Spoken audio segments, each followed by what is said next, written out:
Welcome to this course on spiritual awakening. In this journey of self-discovery, we are going to explore the spiritual history of humanity and the understanding of the Creator and creation. Such information has been hidden from humanity, but in this journey, we are going to take you on a journey of spiritual awakening that will lead you to understand and answer the 5 questions of life. Question 1, who am I? Question 2, where am I from? Question 3, why am I here? Question 4, what can I do? Question 5, where am I going? We will start on top of everything and then descend to where we are currently on the earth. The comprehension of the Creator is beyond human understanding. In one of the sacred texts it says, "Who lives in unapproachable light and who no one has ever seen." But in this course, we will simplify the understanding of the Creator. The Creator, our source, is hermaphrodite. It means, in the Creator, there is duality. There are 2 energies, the masculine energy and the feminine energy in the Creator. Others say the yin and the yang. For others, the positive and the negative. This can also be seen in nature, in an atom, the proton and the neutron. The Creator is not male or a man, as it is taught in some religions. The Creator is without form. Thus, the Creator is divine. Anything that has a form is spiritual and physical. The Creator's kingdom is called the Divine Kingdom. In the Divine Kingdom, there are a few life forms that make part of the mantle of the Creator. 1. The masculine force of the Creator. 2. The feminine force of the Creator. 3. The 4 living creatures, or the 4 forces of creation. One has a form of a lion and is the source of all forces of heroism that exist in all creation.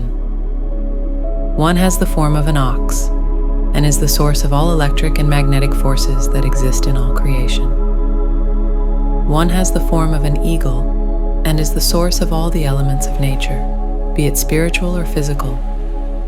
One has the form of a man and is the source of all the forces that create spirits and souls in all creation. The 4 living creatures are known as the 4 forces of creation. They are the 4 pillars that are the foundation of the entire creation.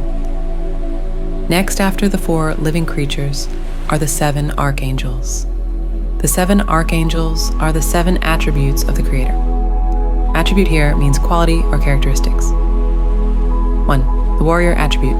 2. The healing attribute. 3. The messenger attribute. 4. The beauty attribute. 5. The nature attribute. 6. The death attribute. 7. The peace attribute. After the 7 archangels are the 24 ancient elders. 12 are masculine and 12 are feminine. The elders surround the glory and mighty of the Creator. Now that you have an idea of life forms that exist in the Divine Kingdom, the Creator felt the need to self-manifest, and this desire led the Creator to make the first movement. Energy came out of Source. The feminine branch of Source gave it a form of the first spirit. And when the first spirit placed itself at the co-end of the Divine Kingdom, a new kingdom or universe was created that is called the Spiritual Kingdom. The Spiritual Kingdom is therefore the second kingdom that was manifested when the Creator in the form of the first spirit made a movement towards a formless and empty space filled with primordial water, the Tohu Bohu, and light was manifested in the darkness, and the Spiritual Kingdom came into being. The Spiritual Kingdom is governed by the first spirit, who is the Creator in a creational dimension. After this, the 4 living creatures that are found in the Divine Kingdom also made a movement towards the Spiritual Kingdom and took on the form of 4 primordials surrounding the first spirit.